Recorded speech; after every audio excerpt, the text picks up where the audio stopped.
All right, you guys, welcome to another episode of Nigel Knows. I'm here with a wonderful cast. We're going to go ahead and introduce ourselves. Of course, you know I'm Yeji Day. I'm Nika. Felicia. Hey, y'all. We are back. Everyone is back on this part two. We're talking about self-control. Who's better, men or women? And in general, we're going to see who actually can understand, like, is it really self-control if you haven't been tested? Because you can sit up there and be like, I'm abstinent, baby. And then you could be abstinent all day if you're not hitting the temptation. So when the temptation comes, can you really say you're staying true to what you committed to? So we're going to get right into this talk. Ladies, what do you think? Who has it better? Are we equal, men or women? Ooh, that's a good one. I think, again, like always, I think it depends. Like the answer is always it depends. I think, overall, I'm not talking, I know there's always going to be exception to the rules and nitty gritty, but I think as a whole, I think it depends on like the context and what you're trying to do. Like, I think as far as like, I don't know, it just depends. It really does. Men and women, yeah, it really does. I think there's softer things, or even like, well, no, not even softer things, harder things that are hard for women may not be hard for men, like certain consistencies with going to the gym, or, because when a man wants to go to the gym and a man decides, I'm going to get these muscles, I'm about to bust out this shirt. I think there's a kind of determination, but then again, you have women that kind of feel a little bit the same. So it depends on context. Okay. I got a good question. It's a lot. I got a good question. Okay. So Felicia and Nikki. Okay.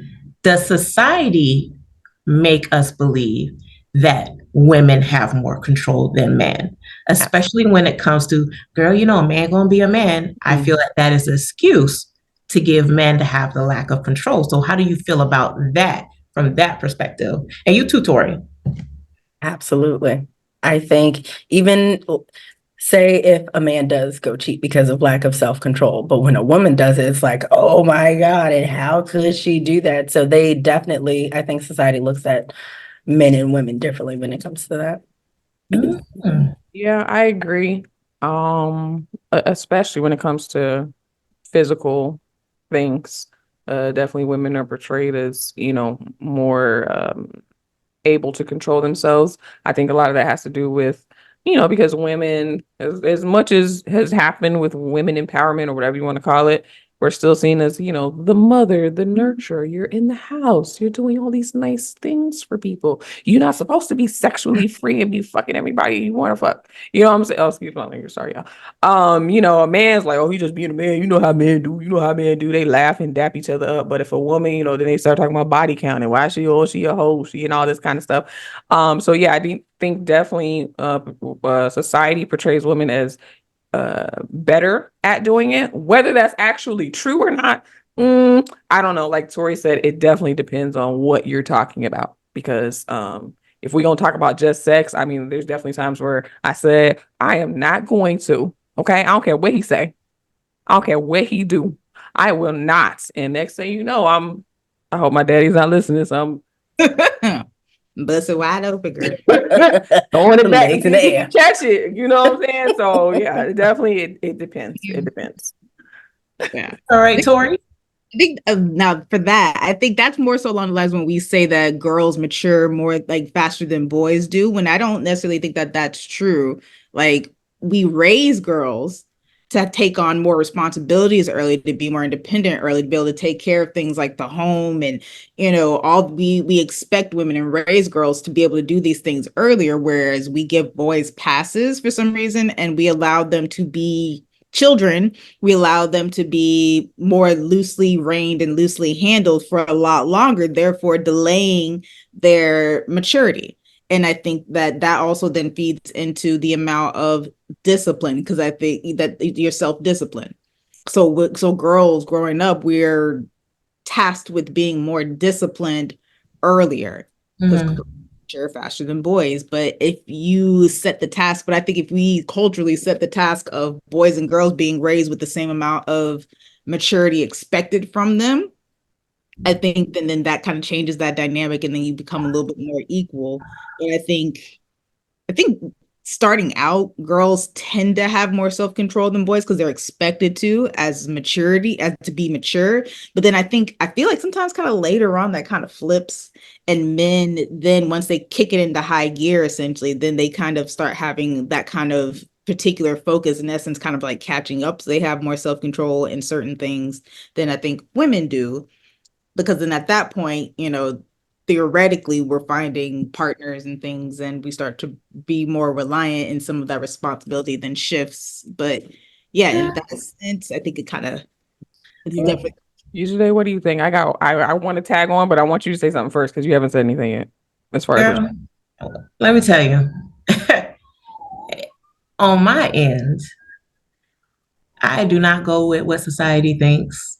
I be damned if I'm sitting over here being loyal, like women aren't tempted to in relationships or out of relationships, just in like with someone. If I can keep it together, Negro, you better keep it together. Ain't no, oh, he just being a man, because I expect a man to do what being loyal, keeping your junk in your pants, just as I can keep my legs closed.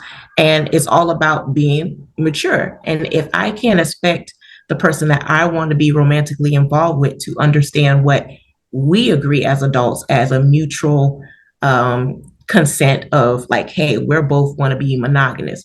Now it's different when you say, okay, we just seeing where it goes. You do what you do, you do what you do. Then I ain't got no reason to be mad. But once we lock in, we have that conversation. I'm not going to be like, oh, you get a pass. You pass right by me when you see me. That part, because I don't have time for that. And I think that once we as women also don't accept that as part of a way that we should be treated, you have to raise the bar. We have to raise the bar and say that that's not acceptable. Hey, okay, once it may be a mistake, blah, blah, blah. But if you two, three, four times, I'm only going to cry about you once, okay? After that, it's like, do I decide to stay in this type of turmoil for what? What? Yeah, go ahead. What you wanted to tackle on Mhm. in regards to Tori's comment? So we're kind of talking about, we're kind of zoning on physical, but like we have all said, it depends on what it is. I think when physical, yes, women, we tend to be a little bit more, or we at least portrayed that way. But what about when it comes to emotions? Because when it comes to emotions, men, I feel like, are a lot more self-control because they're not allowed the space there, and you're not supposed to cry. You crying like a girl. So when it comes to their emotions, they're way more able to control that and regulate that most of the time. More so than women because we, as girls, it's okay for us to cry. We're expected that we're gonna cry. Mhm. So I think that when it comes to emotions, it's, the other way around because I can pitch a fit and vent like I was just doing before we started. And she says she need, and it's like, yeah, girl, whereas men, they don't necessarily have the space or allow the opportunity to do that all the time, even when it comes to the partnerships, because women, I mean, if we gonna be honest, we say we want an emotionally intelligent man and blah blah blah. But when he go to crying and you a bitch, and we go to name calling and stuff like that sometimes. So I think when it comes to emotions, men are more self control because they feel like they have to be. What do y'all think? No, I think that's definitely correct. But again, I think again that comes toward the culturally what typically tends to happen. I still think that kind of falls under how we're all kind of as a whole raised, where yeah, men aren't necessarily, nowadays it's getting there, but men aren't necessarily raised with the latitude of being able to express those emotions unless it's in an explosive way later on, which means that during, arguments and things, they can come off more callous and reserved, or, they're trying to always think through a solution, where sometimes women, we just want to feel. We've been encouraged to talk to our friends, talk to, seek counsel, seek a place to vent, seek a place to cry. And that's considered normal. So, but I think nowadays that's starting to change a little bit. We're giving everybody a lot more leeway to be open around that. But yeah, I still think that as of right now, women tend to be more less in control emotionally as far as holding things back than men and being able to think through things before the emotion really starts to kind of kick in. I think tend to, but again, Yeah. that's wide berth, big berth kind of statement that doesn't tack on individuals. That's not down to the micro level. That's more macro, big picture. Right. But can you really say that is self-control versus conditioning? Because that's what No, I see it. Were conditioned, they were brought up not to show their emotions. So can you really call that self-control? Because it's something kind of like an unknown way of expressing themselves. So maybe if they were taught at the same rate as we were taught as young women, maybe that may not be the case. So for me, I'm like, is it really self control versus conditioning? Because I again, say on a micro Yeah. level. I think individually, yeah, that's still self-control down to an individual level. But then again, that's individual. So as a person, then you have to take into your own upbringing. And then you as a person, there's nature versus nurture. So you have nature, which is who you are intrinsically as a person. Then you have the nurture part, your environment, how you were raised. What is your, what culture were you raised in? How are men portrayed in that culture? Did your parents push that culture? Like there's all kinds of micro issues that come into that. But I definitely like agree there is a level of conditioning, but would I call it self-control? I think to a degree when you get down to the individual and what they decide to do, but there's definitely context that feeds into that. So I agree with that. so Yeah, what do you I think can about that, Felicia? definitely agree. Yeah, go ahead, Felicia. That's No, all. go ahead. Go ahead. It just made me think of a conversation. I think I told you that I had with Caleb the other day, and Mm. he told me, whatever happened at school when some girl was fighting, she hit a boy. So he asked me, like, if a girl hits me, can I hit her back, or what I'm supposed to do? And I was like, Caleb, I understand. If somebody hits you, your automatic reaction is want to hit him back, but because you're a boy, and especially in the area we live, you're a black boy. It don't really matter if she hit you first. If you hit her, you're the one that's going to get the brunt of the punishment. And there's been other instances where we had, similar conversations where I've had to sort of prepare him for the fact that he's a black man in the society. So there's certain things that other people can get away with that he can't. So in a way, I guess, yes, that would be me conditioning him to say, if a girl comes up and slaps you, you have to just walk away. You can't hit her back. You can't do anything. So of course I told him, you go tell the teacher, but don't hit her because he quick with the reflexes. I don't want to have to come to school and beat somebody up. Yeah, it's crazy because I'm as we're talking, I'm thinking about myself and my self-control and my upbringing and how I've been in relationships and things that have happened to me as a child and not really being very expressive because of the type of household I grew up in, and then growing up and being an adult and then being super expressive and then getting into a relationship where it's like, why are you crying? Why are you crying about that? Why are you acting like that? I'm not going to have this conversation with you. And then that conditioning me to be kind of stoic and not show emotion and just, it is what it is. And having that self-control because of people conditioning me, you can't cry. I don't want to see your emotions. I don't want to, know what you're going through. You need to handle that on your own. So it's crazy how it shifts in different stages in your life. Hmm. Speaking of shifting, we also going to talk about self-control when it comes to sustaining from anything. This can be from sex. It could be you want to change to eat to a clean diet. It could be to stop drinking and things of that nature. How do you know you've really got a handle on it personally between you guys when the temptation is not there versus when it is? How do you find you stack up when you're actually tempted? And do you feel that, you have to have a couple tries before you get it right? Or do you feel you can really stick to it once you make a commitment to it? Definitely a couple tries for me. I mean, I talked about this last time, Felicia and I did the part one, and I was talking about cheese, how I love cheese. I've tried to stop eating cheese several times, and it's not worked until now. 2 months, y'all, 2 months, a little over 2 months. And I was tempted, where it was literally on my plate. Didn't know it was gone until I opened it, like, oh, there's a huge chunk of mac and cheese. Like, what do I do? But I didn't eat it. And now that I've, you know, transitioned that out of my diet, now it's a lot easier. I can go into the store and walk down the cheese and dairy aisle, not even think about getting cheese because, it's no longer a part. Even I was like, oh, I can do vegan cheese, but I'm like, I haven't even bought vegan cheese because it's not cheese. It works, but it's not cheese It's not at the end of the bad. day. It ain't the same. So yeah, it can be difficult when it's in your face. It's easy when I'm at home and there's no cheese in the house, but when I go, I went to my cousin's house and my little cousin, he worked at a pizza place. He's like, "Hey, I made fresh Italian cheese sticks. Do you want some?" Now that's a lot harder. I did say no, but that is way harder for me. But again, I feel like a couple of tries, then yeah, once you're used to it, it becomes a habit. You don't even think about it anymore. Yeah. Mhm. Yeah. Absolutely. Absolutely. Anybody else? Well, as we all know, I think we talked about it last time. I've been a little over a year not vaping.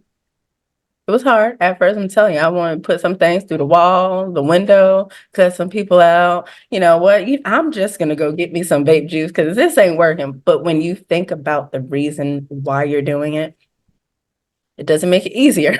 It makes it doable. But like Nick has said, once you form that habit and, a day goes by, a week goes by, a month goes by, and there was a time I looked at I have like a countdown. It was 6 months. I'm like, oh, I got this. To where now I can see somebody vaping and sometimes it's like, I remember that, but it's like, I'm good because I feel better. So yeah. Mhm. Mhm. Tori? It depends. It depends on what it is I need self-control on. And also for me, also if I have a goal. If I have a goal around something and it's really like strong goal that I really want to hit, sometimes it don't take multiple rounds. Sometimes it's first one and done because I'm trying to hit that goal quickly. Mhm. I hit that laser focus move because I'm not trying to see nothing else but to me hit this goal as fast as possible. So like if it's something like and surprisingly like food, if it's certain food items, I'm okay with that. But if it comes with like consistency of having to do like a task that I don't normally want to do, that's going to take a few tries. Right. Like being on time. Um, yeah, but it's going to take a couple tries. But once I get into the habit, then it's better. And then it becomes more the self control to be like, all right, Tori, you're not gonna make it there if you leave 15 minutes ahead of time. Go ahead and leave 30 minutes ahead of time. You're not gonna Right. with yourself. Oh, and that's the self control to pick up my speed, get ready, get out the door. So What it depends on what it is. what about you today? Because if y'all didn't know, on Today's page, Afro Corrupt Sweetness, she's doing a 30-day consistency challenge. Yeah, Yes. working out, working on physical health and everything, and challenging us to do the same. So what about you? Yes. I'm How's it finding going? that I agree with you, ladies. It's going. I have my days. And I'm like, take me to the king. But for real, it's remembering the reason why you're choosing to commit to something. And I think that is what helps me. And then, of course, people interacting and giving me comments and encouragement is very helpful because I'm like, all eyes on me. Like now I know that at the end of the day, I didn't put it out there in the universe and I committed to it publicly, so I need to finish. So I'm super excited. You guys make sure y'all subscribe and continue on with the journey. Cheer me on, comment. But that is a wrap for this conversation. We hope you guys continue to come back and join us for further conversations to come. And don't forget to like, comment, share, and subscribe. And you guys don't just be in our DMs. Make sure you comment on these videos too, because we like to see it. Let's engage with each other. But for the rest of the cast, if you guys have any last words, go ahead and drop them right now. Say the comments and say it with your chest. You can do it. That's fun. Whatever it is you're trying to control, you can do it. Right. All right, y'all. Well, we'll see you on the next one. Every Wednesday, we're going to be live with a new episode. So see y'all soon. Bye.